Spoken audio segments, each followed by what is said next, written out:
Welcome back to the Tier 1 podcast, guys. Today's special guest is a cornerman for Sammy Mongonia. He's also a top coach at Sammy's Muay Thai gym. He's an expert in jiu-jitsu and Muay Thai. Absolute killer, one of the kindest human beings I've ever met. Sonoream Tep, a.k.a. Sonny. Welcome to the show, man. Thank you for having me, brother. Dude, it's a pleasure. Yeah. And how's your week been? It's been pretty good. It's been pretty good. I mean, the gym is doing phenomenal. Always teaching people new stuff. And it's doing pretty good. Yeah. You just crushed some Korean food. Yes, I did. I did crush some Korean food. Me and Sam. That's my favorite. So, dude, I want to go to the festival today. It was in downtown. Really? Yes, they had a Korean festival from like 9 a.m. to 7 p.m. Yeah. And I'm gonna go next year. You're like, I'm saving the day. Yeah, I've got that in my calendar already. I'm like, I'm not gonna miss out. There's a lot of good vendors out there. Oh god. But dude, so man, tell us a little bit about yourself for the audience and kind of what you do now, and like I guess a little bit about your childhood and background. Yeah. So I was born here in Houston. My parents, they came from Cambodia.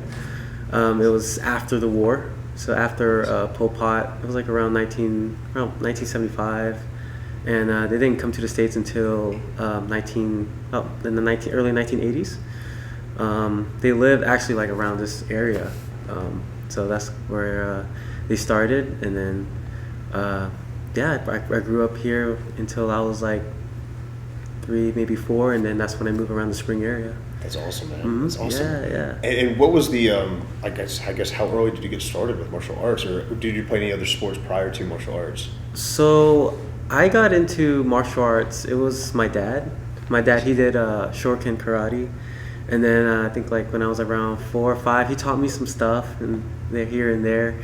And then I was also like into Power Rangers. I was a big sucker for Power Rangers, so I was like, I want to learn this. Which Ranger was your favorite? Oh man, it has to be the White Ranger. White Ranger. Yeah, it has to be the White Ranger. So, yeah, that's kind of much how it started, and I was like, man, I really want to learn like all these kind of cool moves and stuff like that too. And also too, when I was a little kid, I did get bullied, so that was like one of the things as well that my dad wanted me to put in here. It builds confidence, it builds leadership, discipline. So all that combined, and I think that's what got my dad into like, all right, let's have you do martial arts. So that was I was like around like 6 years old. 6 years old. Mm-hmm. And was it initially jiu-jitsu, or was it Muay Thai based, or was it? So it was we tried like different types of martial arts. We like typical like Taekwondo. That's how it started, right? And there was one by the house. It was called Kung Fu One. It was like a Korean martial art. It was like a little bit of Hapkido and Taekwondo mixed together. Okay. So I stuck with that for a few years.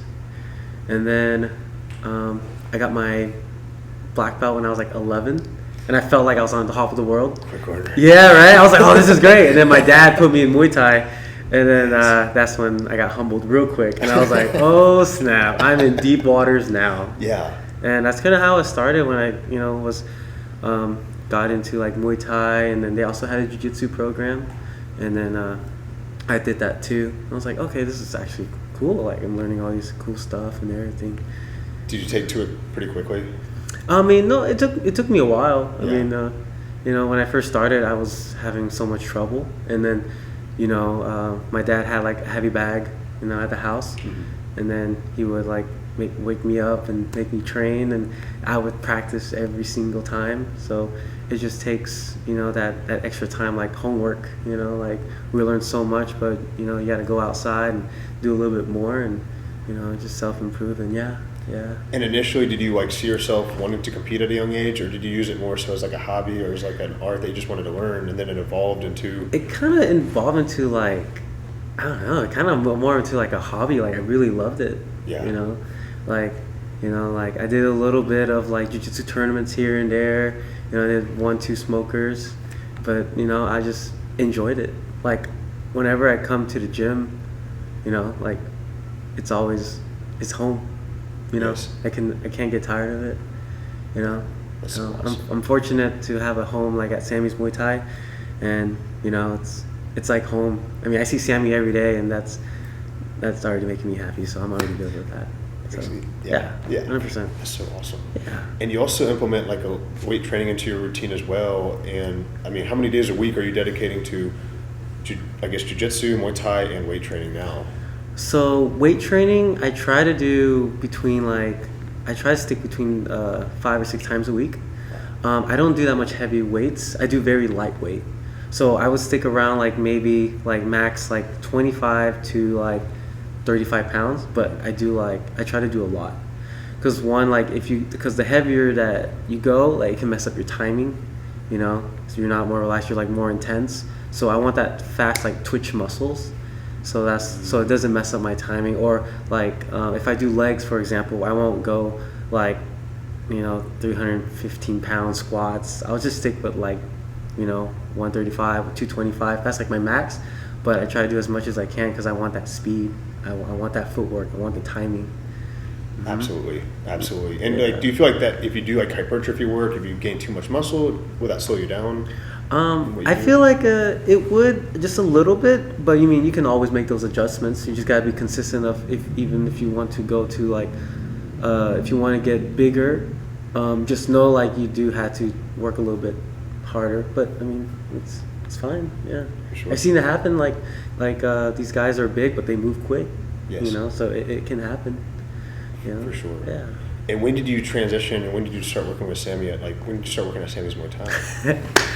Tell us a little bit about that. Yeah. So this is funny. So 5 years ago, yes. 5 years ago, I went to there was a Muay Thai gym in downtown, and they had like a seminar, right? In the seminar, they had like pro fighters coming to show like their best moves, you have Sammy, you have like Cyrus Washington, you have Michael Corley, like those guys, and they would come together and just to support like a cause. I don't remember the cause that they were trying to help, but it was that reason. And I remember I was participating in that seminar, and they would show like their favorite moves and stuff like that. It was probably like a good 3 or 4 hour seminar, but that was like my first time like meeting Sammy. Yes. I don't think he remembered me because there was like so many people, because the coaches were walking around like, hey, this is how you do and stuff like that. So that was like 5 years ago.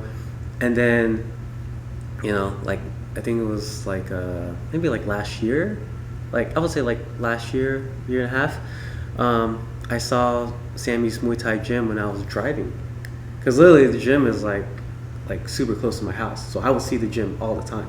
Yes. And I was like, what, one day I'm going to go there. One day I'm gonna go there, and I was like, what, I'm gonna just take my shot and go inside and see what happens. So what happened? Yeah, I shot my shot. Yeah, I was like, what's the worst that's gonna happen? So I was like, what, I'm gonna just jump in and see what happens. Yes. And I came inside the gym, and then I was like, hello, like my name is Sonoream, and I was like, I'm looking for a job. Yeah. And I was at the time I was looking for a job too. So I was like, I have some martial art experience. Like I was like, okay, let me just be a coach. Yes. He said no. Yeah. He said no because the gym was opening and everything and all that. And it was funny too because the gym was still being built. Yeah. And I remember what equipment it was. It was the uppercut bag. Okay. So it was like there was a pole and there's an uppercut bag there. I remember he was putting it together. Yes. And then he needed to buy some bolts or something, and then he said, do you want to go to Home Depot with me? And I was like, sure. So after he turned you down, he was like, hey, yeah, I can use someone to go to Home Depot. Pretty much. And I was like, yeah, I'll go. So Home Depot, thank you, because without you, this wouldn't have happened. This wouldn't have happened. So shout out to Home Depot. Yeah, shout out to Home Depot. So yeah, I hopped in the bug, and we went straight to Home Depot. We got some bolts. We literally put on the bag, and that was pretty much it. I went to look for a different job. And I did. I did look for another job, and it was a cryotherapy place. So yes. Human, and that's where I worked at for a little bit. And then 6 months later, even I was still working there, and I came back to Sammy Muay Thai, but I just wanted to be a student. I was like, okay, I'll just come be a student. And then I took a few classes, and then I saw Sammy hitting the heavy bag, and I said, hey, like I'm more than happy to hold pads for you. And then he was like, all right. And he gave me a shot, and the rest was history.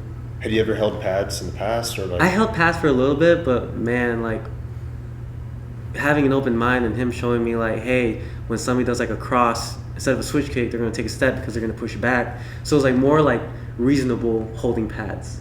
It's more reasonable than just like, okay, I'm gonna do 1-2 switch kick. It's more like realistic. So like we're moving around. So my evolve of like holding it's changed, putting more into like life simulations. So it definitely upped my game a lot, and I'm still learning. And having that past experience as a fighter yourself, it's like you can implement that with your pad work, right? And 100%. And does everyone have their own like style of pad work? Yeah, there's many styles. I mean, there's many styles that I've seen. Like with me and Sam, like we hit pads like all the time, especially like during camps. Mm-hmm. Man, we're hitting pads like we're texting each other like, hey, 10 a.m. and then we'll meet up 10 a.m. We'll hit pads. I mean, we got to the point where we can just have a conversation and hit pads. Because we just know, like, we know like where we're going and stuff like that. I mean, he's shown me some videos of y'all's pad work prior to one of his fights, and like, dude, the chemistry is unreal. I mean, there's no hiccups. I mean, there's no everything's squared up. Everything's like so fast. Oh yeah, when Sam is in camp, we're just laser focused. Like we don't miss a beat. Like we're just, I'm keeping up with him. Like wherever he goes, like I got to be there too. So like I got to meet that timing. If his left kick is there, I got to meet him right there. So I just feel like, I have to do my best.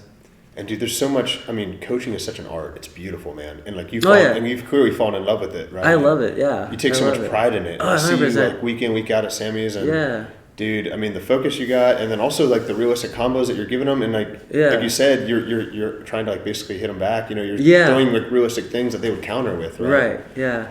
Dude. And I think the biggest satisfaction of them like feeling good, like they learned something, like this is cool, or like they have a trouble with the left kick, and then you can just tweak just a little bit, and they're like, man, that made me 1% better.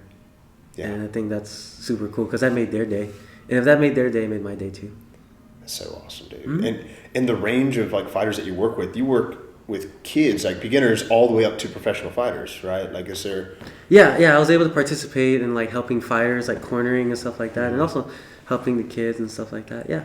Is there an age group or range that you prefer to work with, or is there like, do you just... I don't think it matters, like what age. I mean, the best age, is like when they're like super young. Like Malachi's like 5, and he's already hitting pads like bread and butter. So I mean, from there, and the sky's the limit, He could beat me up. Yeah, he hits hard. Yeah, he hits hard. He hits hard. That man hits hard. So, what would like your advice for like parents out there, or like maybe kids that are somewhat interested in getting started in martial arts? Yeah. Like, what advice would you give them as to what art to choose, and also like how young and should they start?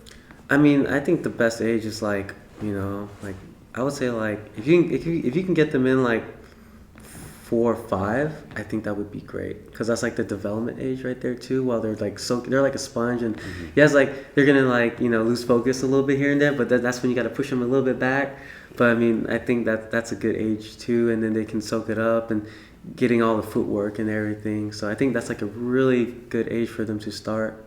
Because they're still working on those fine motor skills. Yeah, they're learning the fine motor skills, and also too like being around other kids and stuff. I get to like socialize. They can learn leadership. They can learn discipline.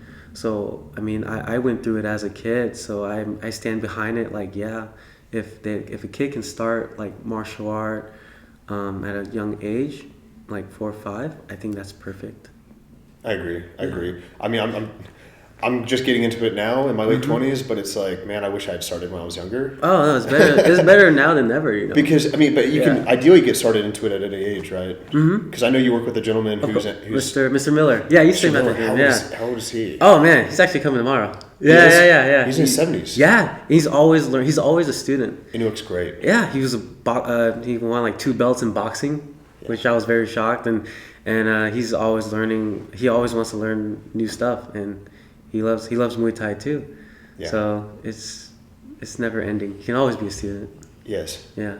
And whenever you're cornering for fights and things of that nature, I mean, what's the process of a actual fight camp? How many weeks? How many months? Also, what is that training regimen on a day-to-day basis? I mean, what I've seen is like the weight cut is like super important. Like their weight cut, either like they're like 15 pounds over or 20 pounds over. Like you just gotta like slowly like change your eating habits. Cardio is also a big thing. You know, at Sammy's Muay Thai, like running is like super important. Yes. You gotta run like at least like maybe like 15, 20 miles a week if you can. We have a paper at the gym and it has all the, like requirements just outside the gym, like what you need to do.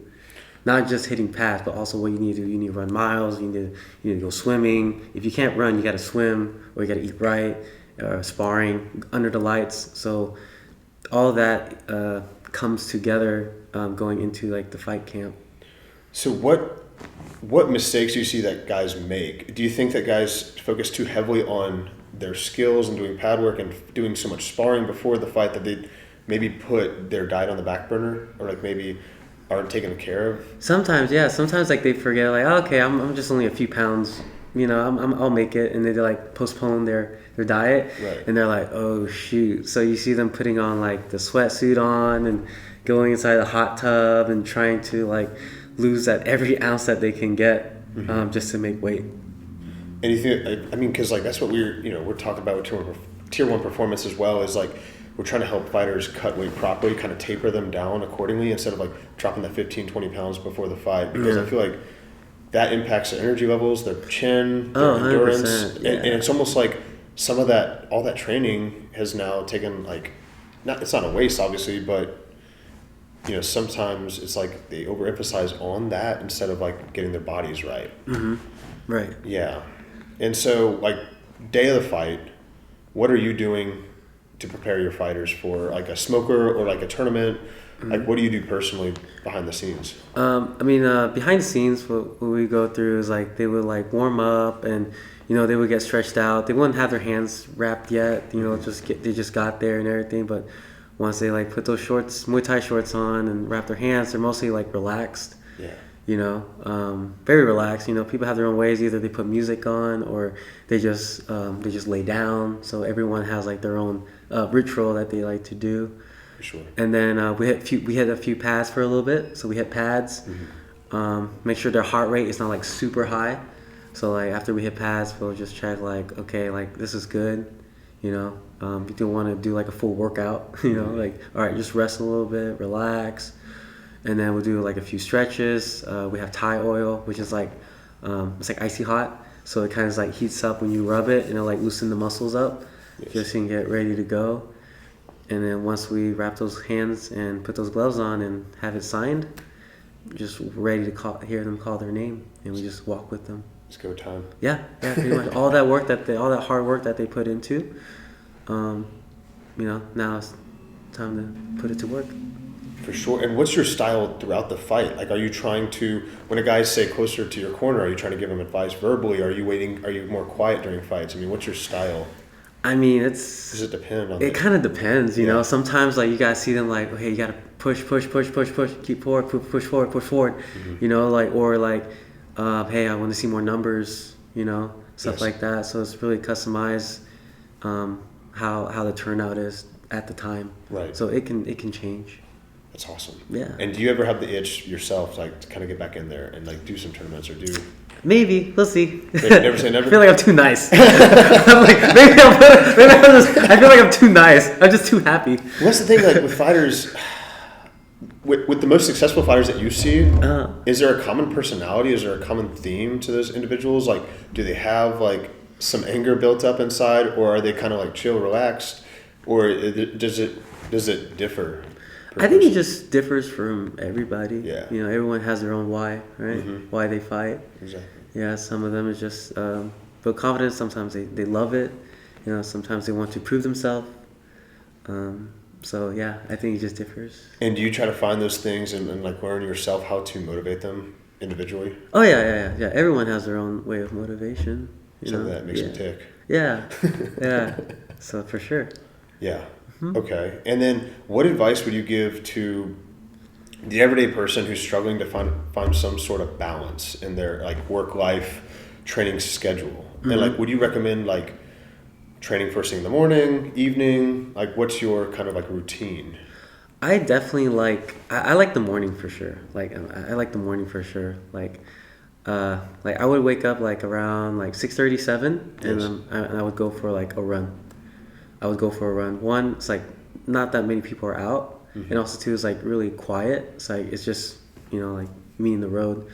And also too, you get it out the way. You get it out the way. So if you have to leave the house at 7, then you would have to try to work your time, and you got to wake up at 5 just to go work out. Right. Okay. So then we got to back it up. All right. Then you got to sleep early. So, and also you feel a lot better too. You're like, hey, I did something. Yes. I did something, and you feel a lot better throughout the day for sure. And I always preach to people too, like there's too many unpredictable things that come up in the evening, whether you got family obligations, Right. Stuff comes up at work, you got a meeting, you got a phone call to take.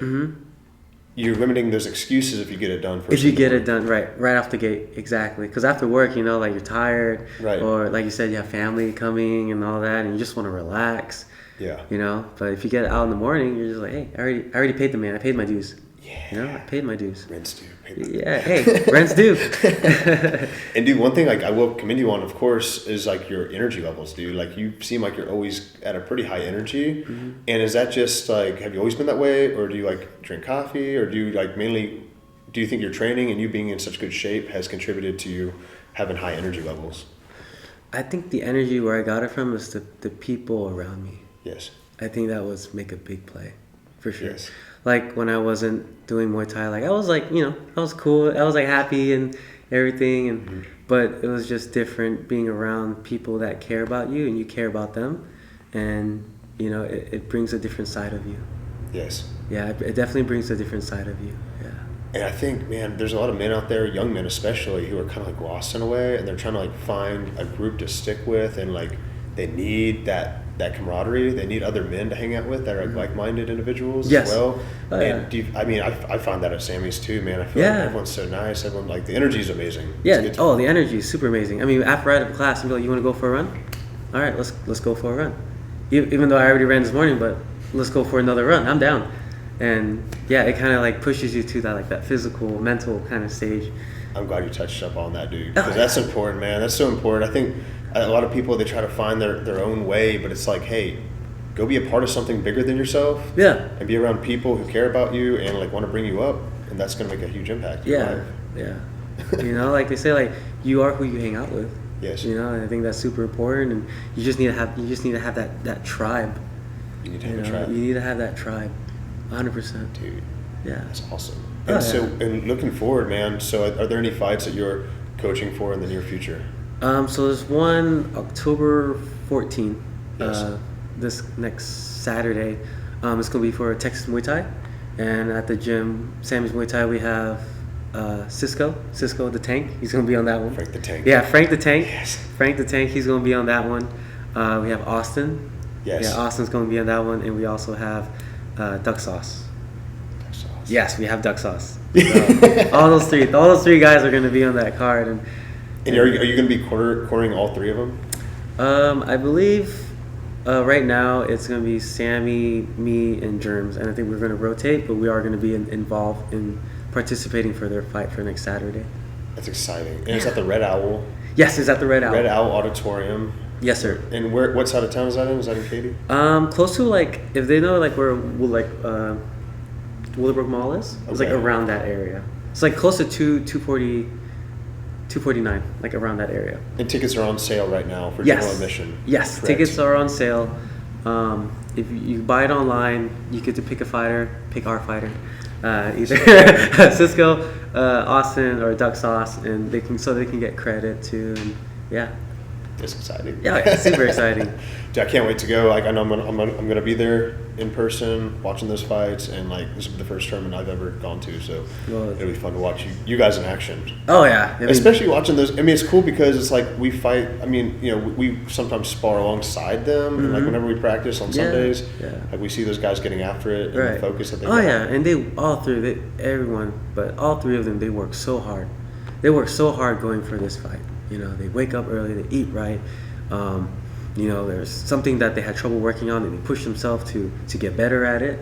So, I mean, everything that they're going through until that fight, I think they're going to be that person that they want to be when they get in that ring. Yes. And I believe it. And how often are they training right now? Like, man, they're training, man. I see Cisco's there mostly all the time. He was there this morning sparring. I think they're 7 days a week. Yeah, 7 days a week. Yeah. Yeah, they're there. So. Do you believe in rest days though? Do you feel like they're? Yeah, I believe in rest days. I Yes. definitely believe in rest days. It kind of depends. Rest days can be different from everyone. Either a rest day can be like a jog, and that would be like they won't do nothing physical. They just go for a light jog or a light walk, and that would be like their rest day. So yeah. It's like an active, Yeah. It's like an active rest day, I guess. Yeah. Yeah. Mm-hmm. Because I mean, what I've found is that, like, Muay Thai is very heavy impact. Yes. So it's a lot on your joints. You get nicks, you get bruises. You Yeah, deep bruises, all get of that. tears, you get whatever. So it's like, how do you just fight through the pain, basically, right? Pretty much. Yeah. Especially like when you kick and you kick their elbow and you have like a big giant like baseball in your ankle. Yeah. Like you just gotta put on those ankle sleeves and put some Tiger Balm and wish for the best. If you can't kick with the right, you can kick with the left. God bless us with 2 legs. I love that. So you gotta use the other one. I love that. And like movie wise, like, what are your favorite fight movies? My favorite fight movies? Yes. Oh man, so many to choose from. If I get to choose one favorite fight movie, well, I just watched it last night. It has to be The Raid. The Raid. It's on Netflix. It's like an Indonesian movie. Really? Yeah, it's really good. Gotta check it out. Yeah, you gotta check it out. Do you like kickboxer? Huh? Do you like kickboxer? Yes. Oh, with Van Damme? Oh yeah, you can't forget the splits. Oh, dude. Yeah, you can't forget the splits. That's what we call the split machine. Yeah, JCVD that's machine. That's why we have it. You want to be Van Damme, you gotta go through that. But you also said you got a grandfather who can possibly use the rope. I do. Okay. I do. I'll call him up. He'll climb a tree and take a coconut and just throw it at you. That's what I need. Yes. I got you. I may know somebody. Well, man, Sonny, I really appreciate you coming on, man. And like, brother, it's my dude, you're a pleasure. joy to work like alongside with. You're a joy to be around. Your energy is amazing, and we got to go eat. Hey, we gotta go eat. I'm here for a good time, not a long time. I'm ready to eat. I'm always ready to eat. Former fat kids turn killer. Yes. Yes. Well, man, thank you so much. Let's do this again, and best of luck to you and your fighters next Saturday night. Thank you. We're going to be making sure that we tune into that as well. I hope to see you there. And we'll put all your social media info on this video as well to kind of put your name out there. Thank you, brother. Yes, sir. Appreciate it. Thank you so much, my man. Yeah.